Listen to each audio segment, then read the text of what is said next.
Welcome to the first ever J Morton podcast. This is the first of 7 episodes that touch on the mindset strategy I explored in my recent book, Soldier. I'm Jay, and I'll be joined for each episode by a special guest who has very definitely earned respect in their own life adventures. Before we get into the episode, I'd like to give a big shout out to our sponsors, Harley-Davidson.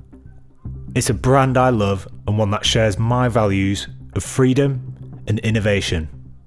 They've been pioneering since 1903, and they're still forging new roads with their amazing electric motorcycle and their entry into the adventure motorcycle segment with the new Pan America. So it's maybe not surprising that they were forward thinking enough to step up and support my first podcast series. Thank you. Today's subject is self, and my very special guest is Mr. Nims Purja, otherwise known as Nims Dai. Myself and Nims started our Special Forces careers together back in 2008. Our careers then took different paths. Nims is out of the military now and has since broke and set endless records climbing high altitude mountains. His biggest, Project Possible, which he achieved in 2019, saw Nims climb all 14 of the 8,000 metre mountains in 6 months and 6 days. To put it into perspective, the previous record was 7 years. To top it off, this winter, Nims and his team shocked the world, climbing the last remaining 8,000 metre mountain that has never been summited in winter, K2. Not only that, this man did it with no supplementary oxygen. Nims is arguably one of the best mountaineers of our time and one of the greatest athletes on this planet. Please welcome Nims Dai. How are you doing, buddy? You good? All good, mate. I'm all good. You're in Nepal now? Yeah, I'm in Kathmandu, buddy. I'm here to, guide an expedition on Everest, I would say. So, yeah. How's Kathmandu? Kathmandu is pretty normal here. It looks like, COVID hasn't happened here. So a lot of people are going out, like, in pubs, in bar, and, the expedition is happening. So, yeah. Yeah. Is there a lot of people there prepping for expeditions? A lot of travelers there, or is the travel? Yeah, mate. I think for what it is, Nepal is not, doing bad at all. I think there are probably, just from my company, we got 9 people who are climbing with me, and I think it's probably around 200 people climbing Everest. So yeah, Bali was the same. Bali was quite similar. It's quite nice to be there. I miss a bit of Kathmandu though, Nims. I'll be honest. Mate, you should come here. Yeah, I know. I miss walking down the street and having about 1 million horns beep at me. I'm like, no, I don't want a taxi. I don't want a taxi. Yeah, bro. So Nims, you are potentially the busiest man I know. Hey, it's okay, mate. Not busy, for my brother Jay though. Good to be here today, my man. And yeah, a lot of things are happening right now, and also obviously I'm guiding as well, which even takes my time away. But it's all good stuff. It's all good stuff. So, how's guiding now that? Because obviously you've done. For anyone listening that doesn't know, you obviously climbed all 14 of the 8,000 meter peaks in an astonishing record time. Last year, was it 2020? Yeah, 2019. To 2019, yeah. So not last year, the year before. And then over this winter, you decided to climb the only unclimbed 8,000 meter peak that hadn't been climbed in winter, which is also one of the most dangerous and potentially one of the most difficult mountains to climb in the world, if not an 8,000 meter peak, which is K2. K2, exactly. Yeah. So yeah, how does it feel? How does it feel just back on Everest, back on Lhotse, just guiding, after all that? Yeah, I think it's a bit completely different aspect of what I do, but for me, I love guiding and I love teaching people, and so I'm quite excited. We got some really good bunch of people coming with us to climb, and I'm really excited, to be honest, Jay. Yeah. So what's the plan? How many clients for Everest? How many do you usually take? So we take up to 12. So, but now we've got obviously 9 people because of COVID and all that. But yeah, we've got 4 people climbing Everest and Lhotse, you know, and we've got a few just climbing Everest only and few Lhotse only. So what's the route on Lhotse like? It's pretty good, mate. You know, it's quite steep. You have to climb through the couloir. But oh my God, man, when I was going for my first world record, the only thing what it kept me going was I was super amazed by looking at these rocks, and mate, they're like diamonds. Really? And you're like, wow. And it's just like, and I was just so excited. I was so happy. I was like, yeah. I honestly didn't feel any like pain or tired because I was just like in my little, you know, Lala Wonderland. Yeah, it's awesome. And that was, so that first world record would have been Everest, Lhotse, 2017? Yeah. So yeah, I did Everest, Lhotse, and Makalu in 5 days. Obviously, stopping for 2 nights on a big party as well, and that's when I kind of knew what I could do. Yeah. But I think I remember you telling me the story about the first time that you climbed Everest. Yeah. That's my favorite story, Nims, out of all of them. Yeah, so okay, those who doesn't know, obviously, you know, I was serving with the special forces at that point, 2016, and you know, of course, and I had a big, you know, passion for a 1,000-meter peak, and I had climbed, you know, Dhaulagiri in 2014. Now coming into 2016, in a leap between, you know, tours, so I was supposed to be going to Afghanistan, and I had a little holiday. So I was like, okay, what I'm gonna do? I'm not just gonna go on a beach and just like lie down and just spend, you know, my 3 weeks, you know, doing nothing.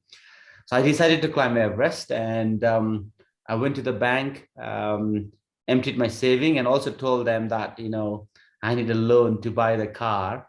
So at that point, they gave me a loan of £15,000 with the interest of 3.9%. So I did all that and came to Nepal. Nobody knew about it. Long story short, I climbed Everest in 21 days.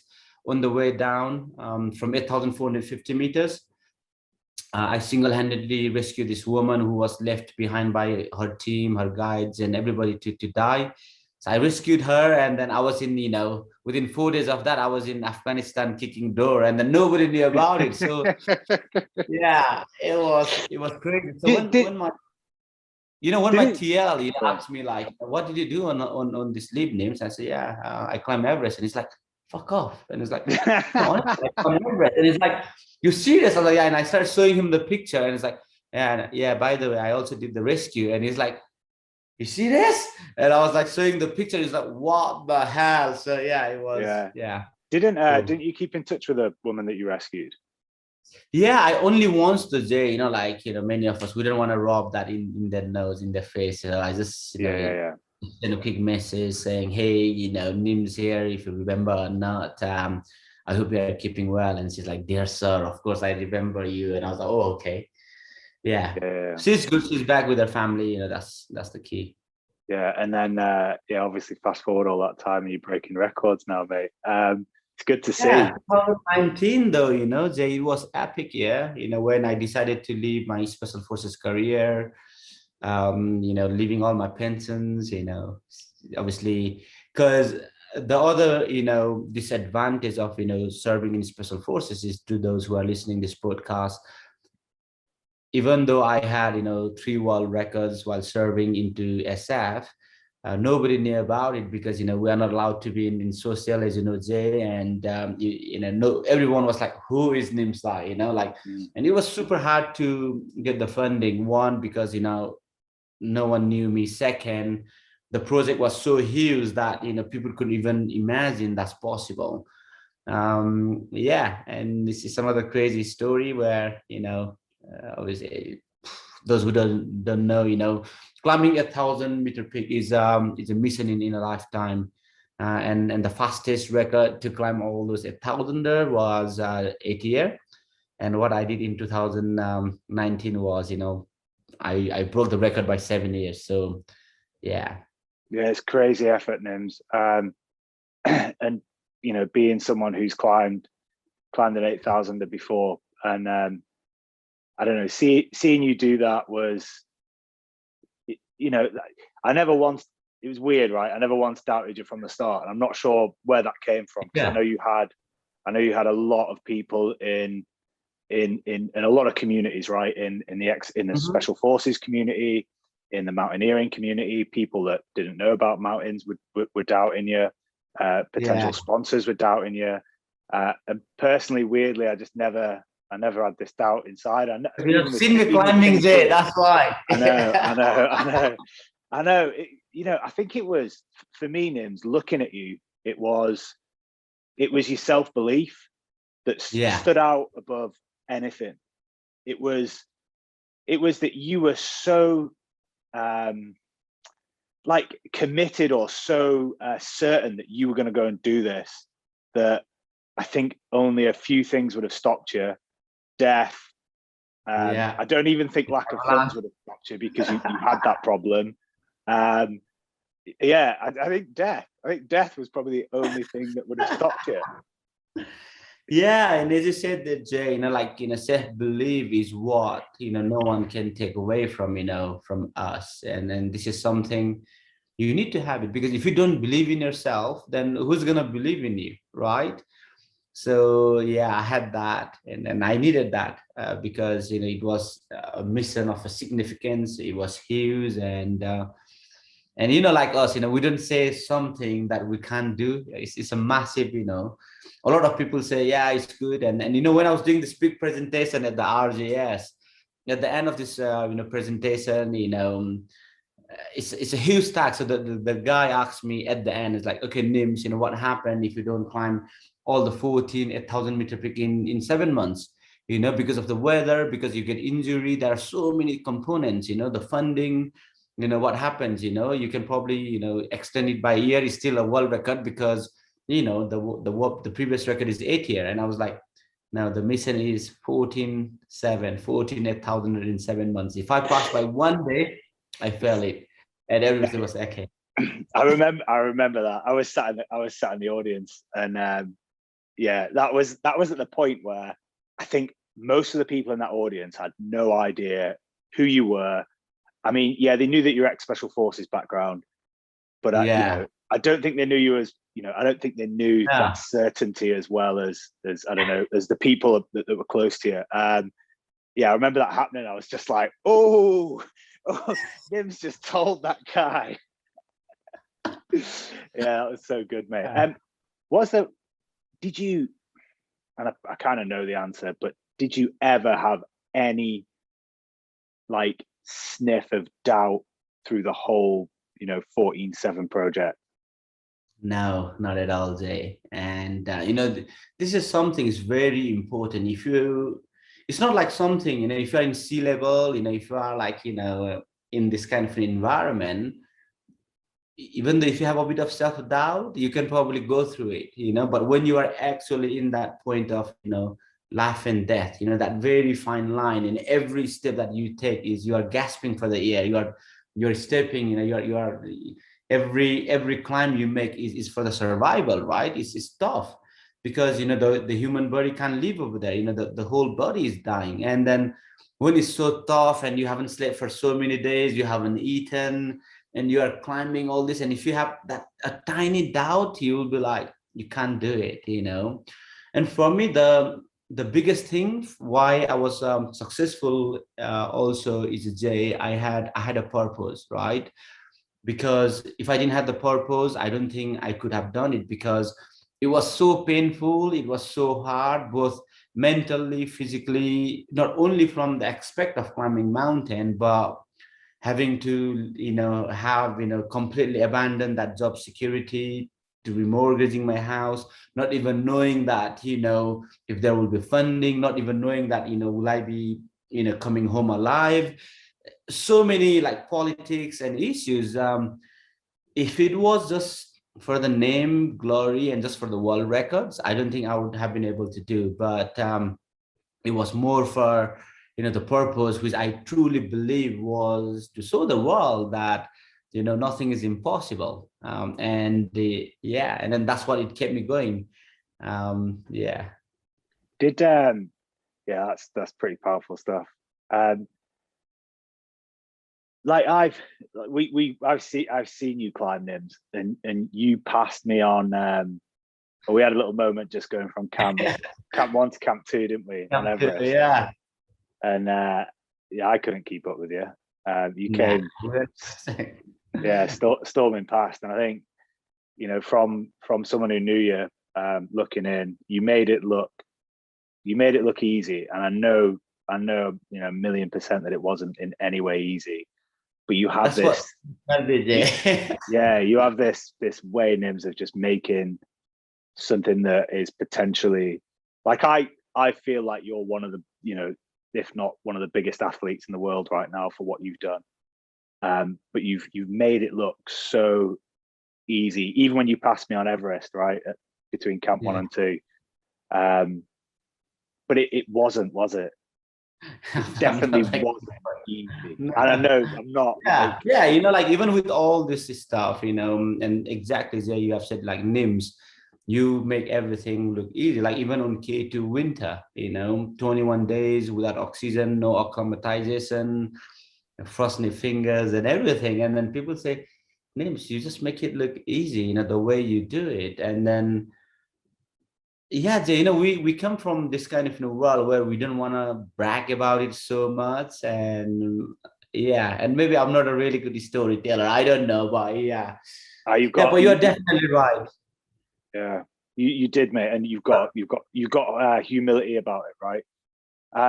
Did you feel like, going back to the special forces, because that's something that we share as well, and we were on selection. We were both on selection together. Yeah, oh mate, we were together. I still remember those days in Brunei, you know, super warm, humidity, hot, and all that. So when was that? 2008. Yeah, yes, 2008, Jay. Yeah.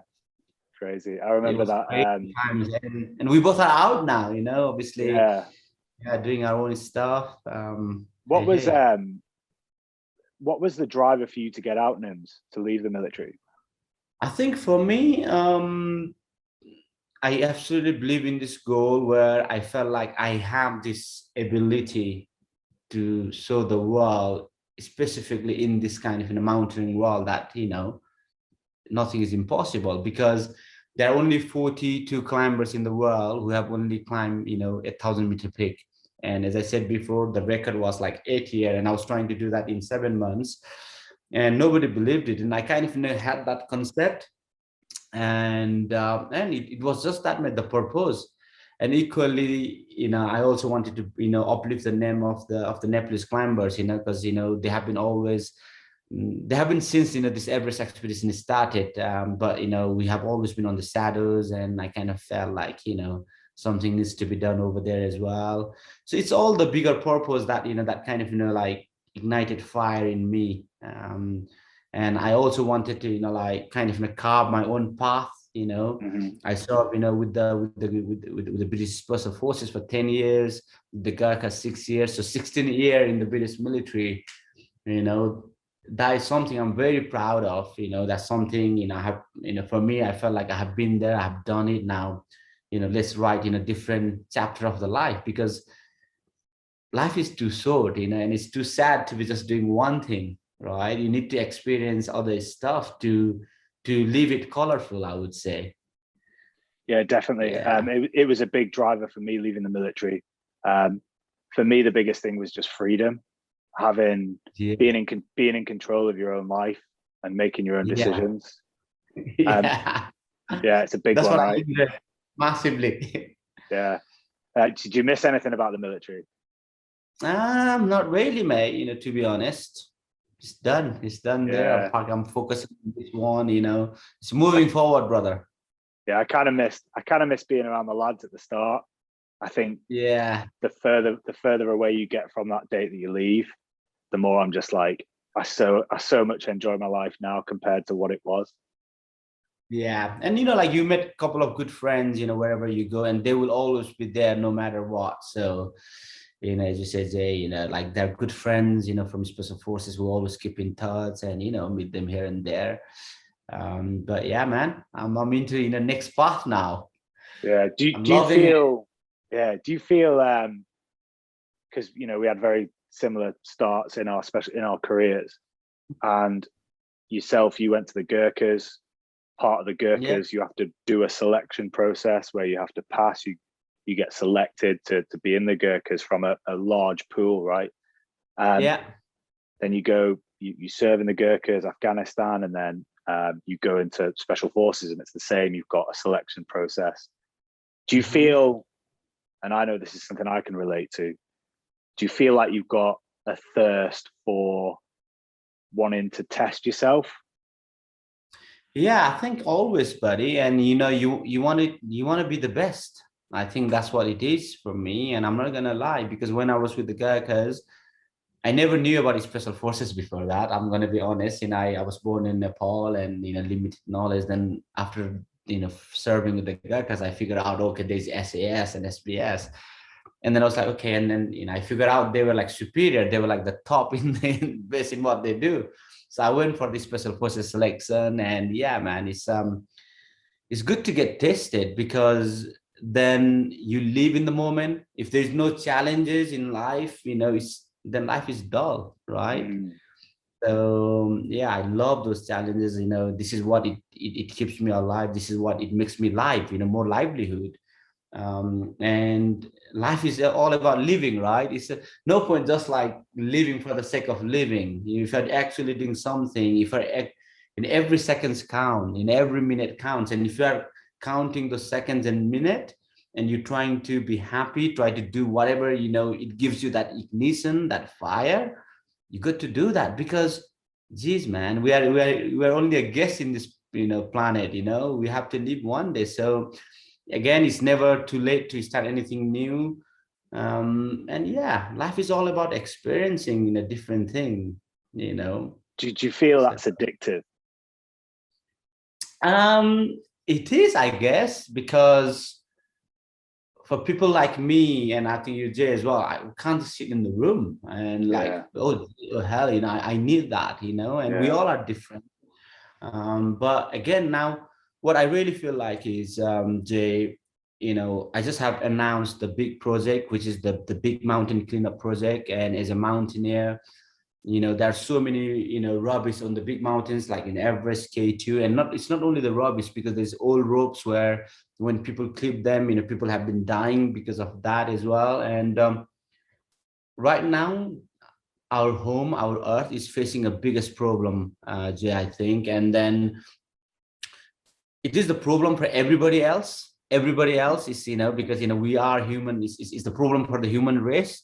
And I'm just playing my little part, in order to, to help, the climate change issues, to bring, the Earth's sustainability back and return its biodiversity and all that.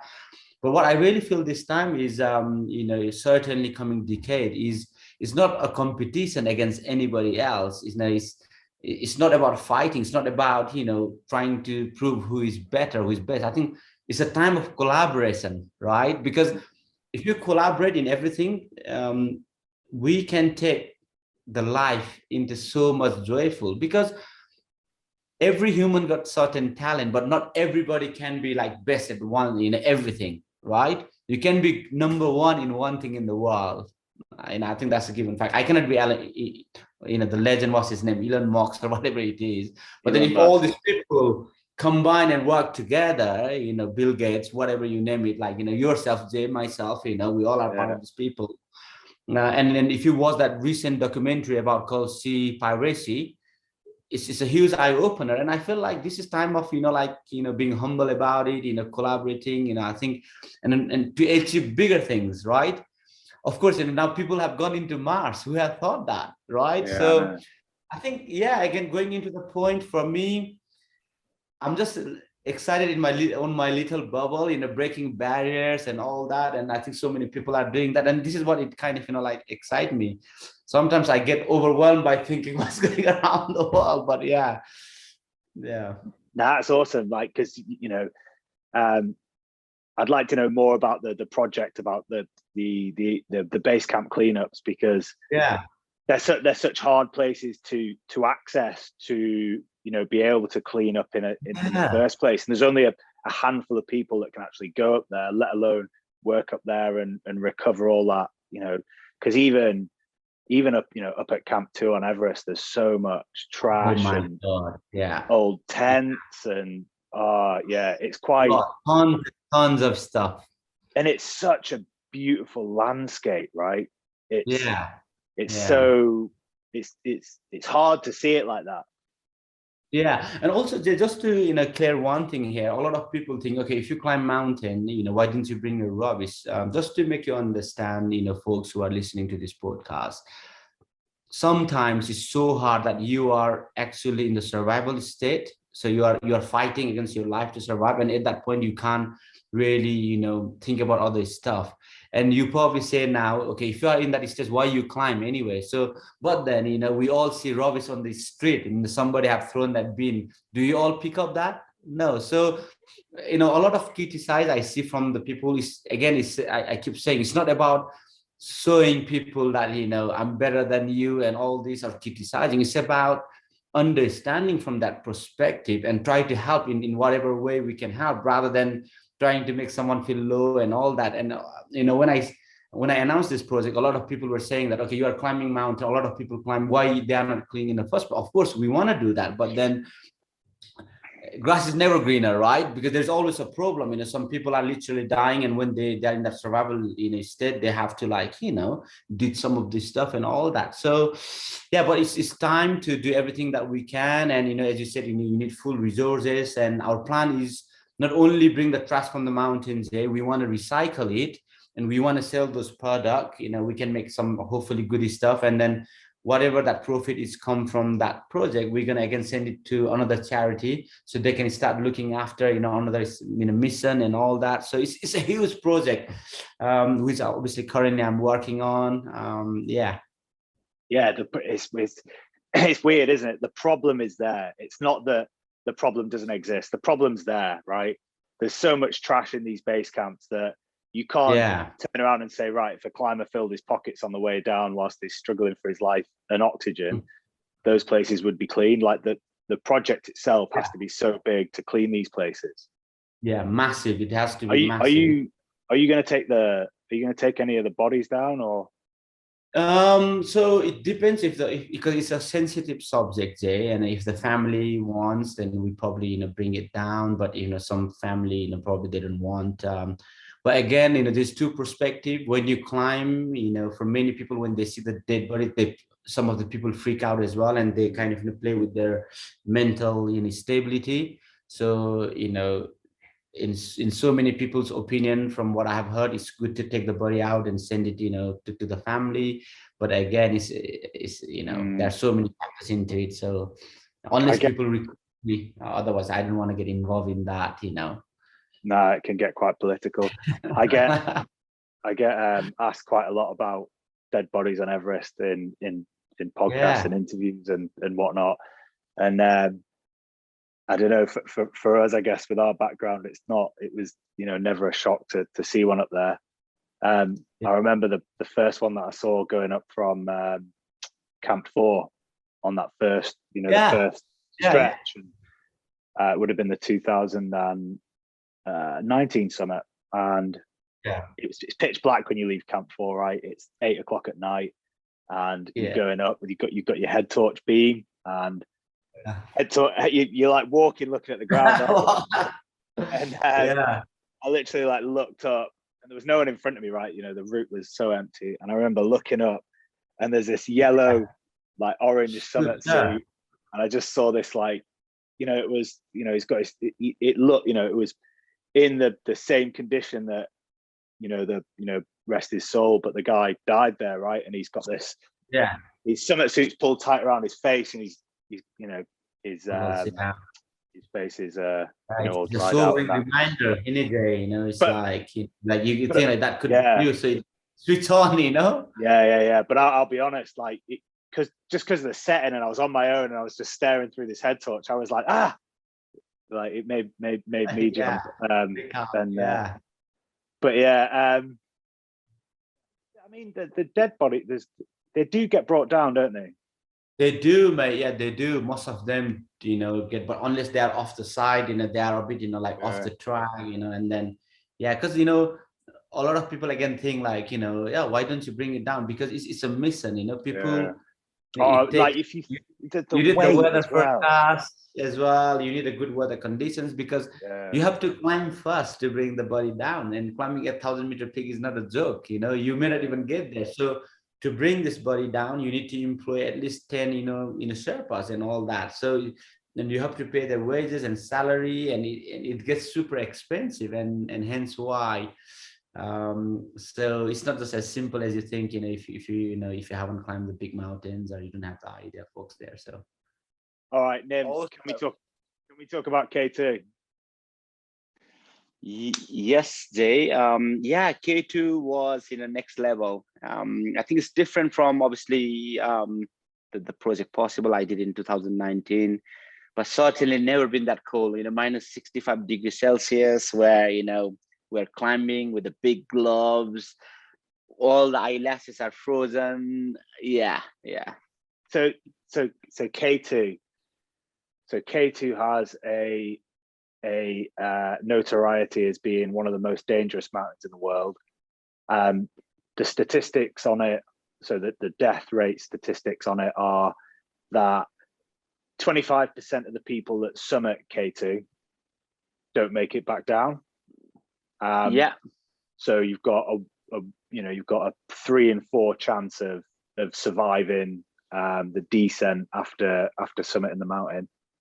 And that's in a spring or an autumn climbing season. How did you feel preparing and getting ready for K2 when the statistics are against you almost? Yeah, so I think, to be honest, it was the first mountain where I had a bit of time to train. So I had 2 months worth of time to train. I knew that it's going to be a massive competition, because there were more than 50 climbers. They all were like top, I would say top climbers in the world, and everyone is going for the name of their country or themselves, etc. I knew it's going to be a race and competition, so I had a bit of time to train, which massively helped me, because unlike Project Possible, wow, I had to lose like 10 kg because I needed the speed, and I was trying to climb this mountain without oxygen. So yeah, but for me, again, it was no difference to what I was doing before. It is a completely different context. As I said, when I went for the summit, before that, again, as I said, for a mission like this, you need a purpose. And my purpose was, of course, to prove, one, nothing is impossible. But second, there, out of, all the 14 mountains, 13 of them were climbed in winter by our international climbing friends. And Nepal being home of 1,000ers, none of the mountain was in our name. So, that was the second reason as well why I kind of wanted to do this. But yeah, it was epic. And look, a lot of people say this, for me, it's not about name and the glory. And if I had that, I would probably fail. My purpose, which I just mentioned, that was a bigger purpose, but then you also have to be fair. And, it was actually my plan to take 10 people on the summit together at the same point. So somebody's calling in the hotel, but shall I pause it, or? Do you need to get it? No, I don't need to, but it's fine. If it's just in the podcast, it's okay. I don't know. That'll be a nice little extra. So I'm gonna go back again. So yes, you have to have a bigger purpose, right? So to take 10 climbers, on the summit at the same point was also, obviously my plan. Are they? But Jay, no, they all are like, my climbing teammates. So 6 of them was with my team, and then 3 from Migma G. So we all collaborate in the mountain. Again, this is another message, it's not about competition now, it's about collaboration. So we work together, and yeah, we stand on the summit, 10 people at the same time. Nobody has ever done that, because normally, if it's the expert leader, or whoever is paying more money, or whoever is funding the expedition, kind of goes to the front. But for me, that wasn't the purpose. I didn't want it to be only one man and all that. So yeah, we worked together, and we kind of show the world, a power of unity in a subtle way. But yeah, personal experience, Jay, it was next level, because for those who doesn't know high altitude mountaineering, you go to sleep at Camp 4, which is 8,000 meter, and you need to get acclimatized before you go for the summit if you're climbing without oxygen. But for me, I didn't have the opportunity. So I had only slept at lower Camp 2, which is a lot lower. And I wasn't acclimatized. I think it's 6,800 meters, around that. And the summit is around that. So summit is 8,600 plus. So yeah. So yeah, I wasn't acclimatized and all that. So, but again, I had frost nip on my 3 fingers. That means when you climb without oxygen, your body get colder. It's super cold. So yeah, and I had to factor all this consideration. And on top of that, we're going on the summit push from Camp 3. It means longer distance. And normally people go to summit from Camp 4. And on top of that, I knew that all my team members will be on oxygen from Camp 3. That means they will be faster. And I was going without it. But yeah, it all worked well. I was quite at the front, and on the summit, we all stand together at the same point. So it's done in the right manner. So I want to touch on 2 points, Nims. I want to talk to you about the cold, but I just want to go back to that moment that you stood on the summit, because you describe it quite humbly, but kind of following the journey that you went on when you were on K2, and following on social media. That was quite a powerful moment, that summit push. And yeah, I think one of the reasons was that for a start, nobody knew that you were climbing without oxygen. Yeah.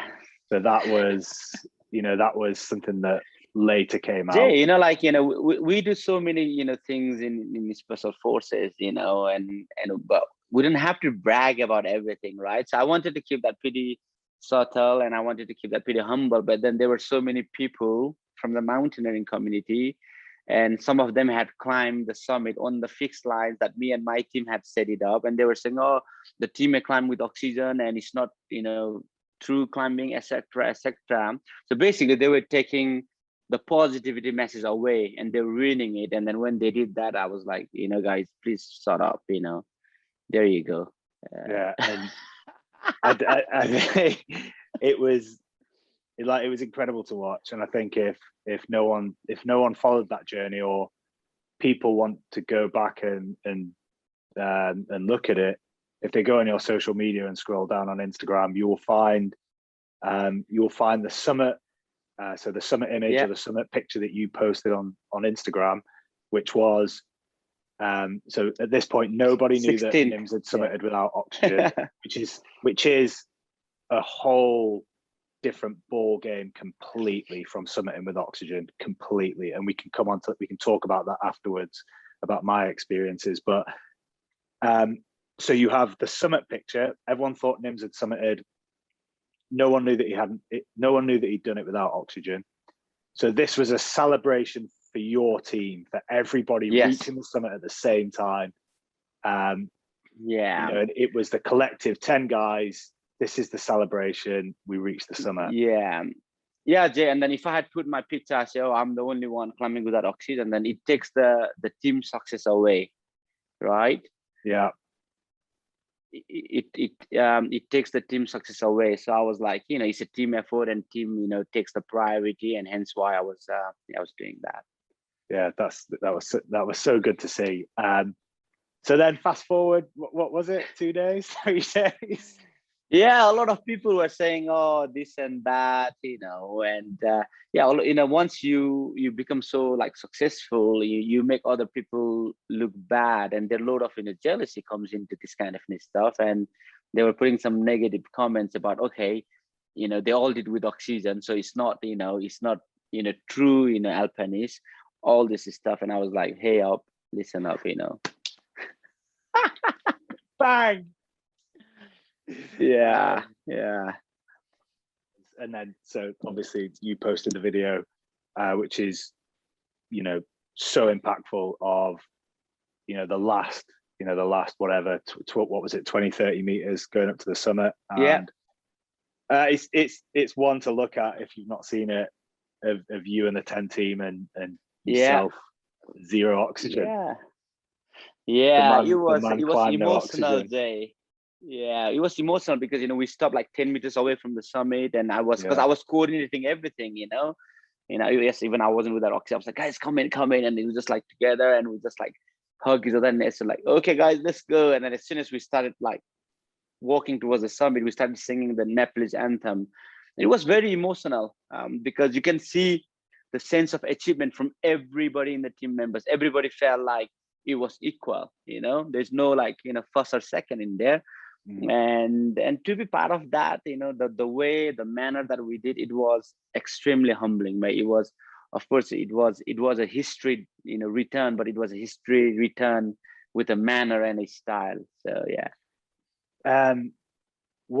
Did you ever like for summiting that mountain without oxygen, was the sense of achievement there, was that a greater feeling than any other sense of achievement you felt? Nah, Jay, to be honest, for me, even in like project of climbing all 14 8,000ers, I had only taken oxygen from like glass camp, camp 4, and I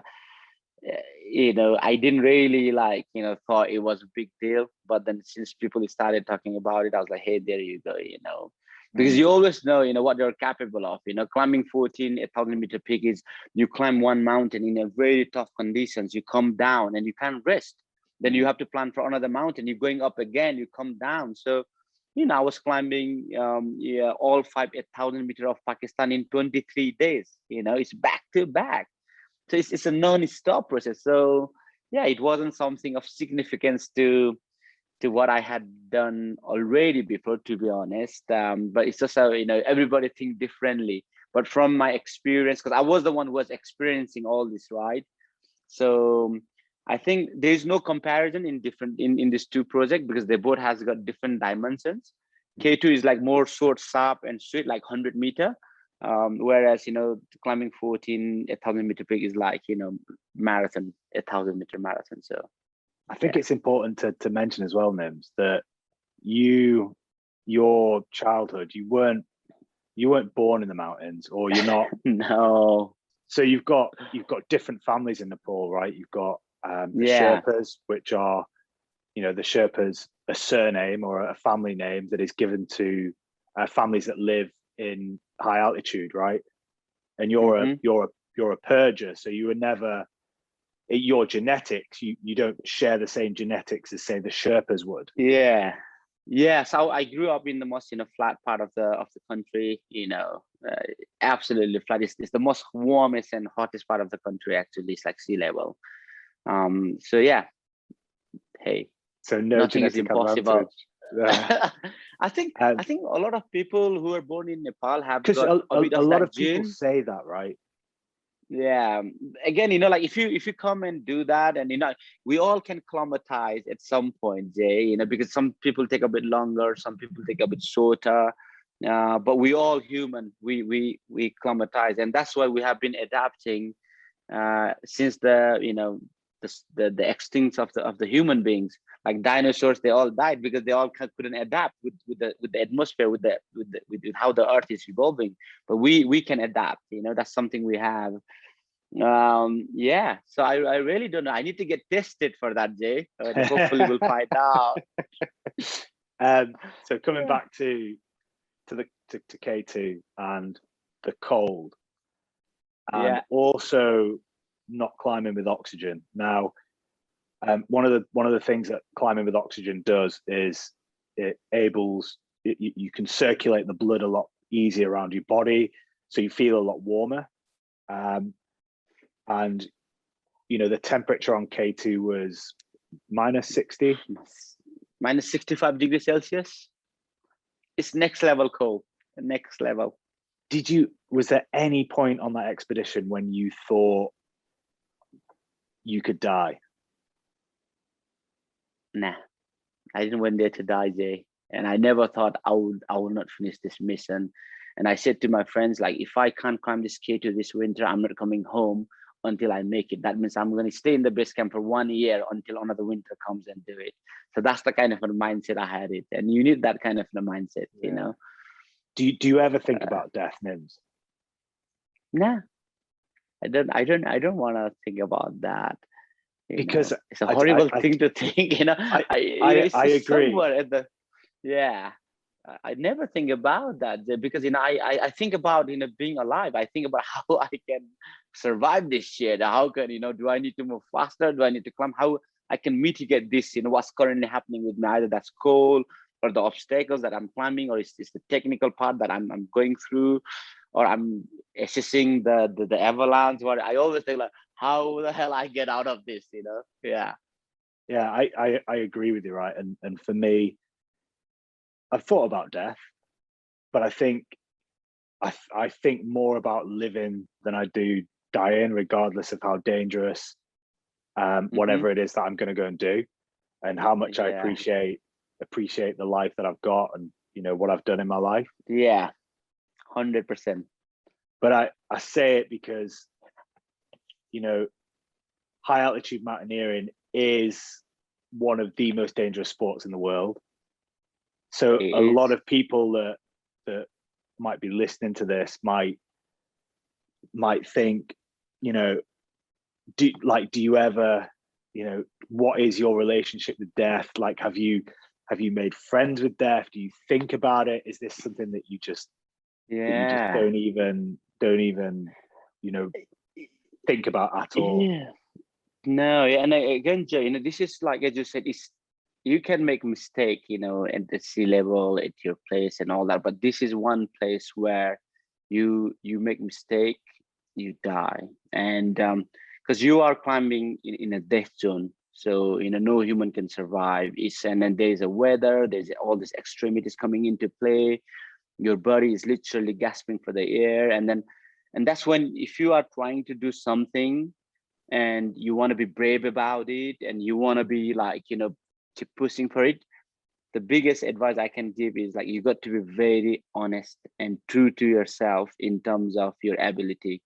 If you just push because of the ego or all that, at that point you just die. And then if you push on because you believe in your ability and you know what you can do, then you may make the impossible possible. So yeah. Talking about that, how important were the people that were around you for the project? It's very important, Then it's very important to keep the morale high. Like, for example, on K2, some of the Sherpas who are not in our team, they're stronger and faster. So one of them is the fastest man. And they went to set the fixed lines. When they came out, I can see fear in their face. They were so scared, and they were like, Nims Dai, if somebody summit K2 this year, I'm going to cut my ear and I'm going to fucking donate. And I'm also give my whole salary to anybody who summits. Obviously, we didn't ask him to get his ear cut or neither took his salary, but then, how people were like, like, see, and then you need to keep that negativity away. And for me, being as a leader of this, amazing team, I was kind of keeping themselves away and keep that positive energy all around, because a little thing matters on the big mountains there, as you know, and it's those little things what it makes the bigger project successful. It's not a huge thing, everybody knows the bigger stuff, but it's just paying attention to details in the minor stuff, and that's what it counts. Do you have any like internal voice going on in your head? Like, do you because your self-belief is like one of the strongest things that you've got, but in those moments that you're in minus 62 conditions, you've got sideways wind blowing, dry snow in your face, and it's I'm trying to describe the conditions that you probably went through on K2. You're on a slope that's probably 40 to 45 degrees. It's and you talked about the ice, right? How hard the ice was because the temperature was so low. It's a blue ice, and again, you try to put your crampon in, you just bounce back, and then if you don't focus on that balance, specifically when you're carrying heavy weight, you slip, and it's so dangerous. And then not to slip, you have to focus so much. You got to put so much energy, and it's so tough. And you blink your eyes, it gets closed because the whole your eyelashes get frozen. It's like but you got to stay disciplined, like. Super disciplined, with everything that you do, right? With taking gloves off, with like how long? So if you took your gloves, like how long before? Like you obviously got frostbite, but how long before you get frostbite? Never take your gloves, Joe. Now, like that's the biggest thing. You know, you have to make it work with your big gloves, and it's frustrating sometimes. You know, when you couldn't gonna grab things and when you can't work with that dexterity. But you know what? You cannot, you know, afford to take your gloves away. It's like, even like, you know, like the cold temperatures in Norway, if you touch the metal bit, your skin is on the metal. It's like maybe 6-7 times colder than that. So, oh my God, you know, you can't do that. Yeah, it's just, you just have to say, come on, I'm going to have to make this work. And yeah, I remember being in Norway and it was minus 25 and it was the coldest, it's the coldest temperature that I'd ever been in. And I remember inhaling through my nose and all the moisture was freezing. In the nose, nostrils, so cold. We had to do the ice, you know, you cut the hole in the ice and water. That was horrible. I think that's the coldest I've ever been in. So minus 62. I can't imagine what that was like. But do you have any internal voice that, you know, in those moments? I think my internal voice is the purpose, and this is what it gives me energy. I believe in those purpose. That's why I'm doing this, because we all believe in different things, and when I believe in my purpose, which is which is for the bigger reason, and there's not it's not for the money, name, fame, or anything else, you know. And then because, you know, for me, look, when I had climbed 8,000 meter peak in like 6 months, I have got already name, fame, and the money there. You know, why I need to go and do another this? You know, it's already, but it was for the bigger purpose, and I had believed in that, and that's what it gives you, that is, you know, strength to go, you know, above and beyond. So yeah. Was there any point on that K2X bed where, and I know you know we talked about the death thing, but was there any part of it where you were just like, you know, shit, like, any fear or any of those kind of emotions that came up?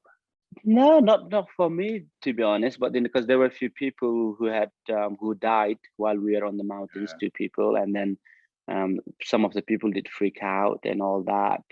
But I mean, I just had to keep myself, you know, isolated with the box. You got to box all those, you know, negativity and those things that could affect your psychology and all that. So yeah, I never thought about that. Oh, legend. And hopefully we can see some more about, you've obviously got the book out, Beyond Possible, which is, well, it's all about, it's good, Jay. Yeah, it's doing all right, and you know, I'm very happy to say now it's getting translated in 10 different languages and all that. The Spanish language just come out yesterday.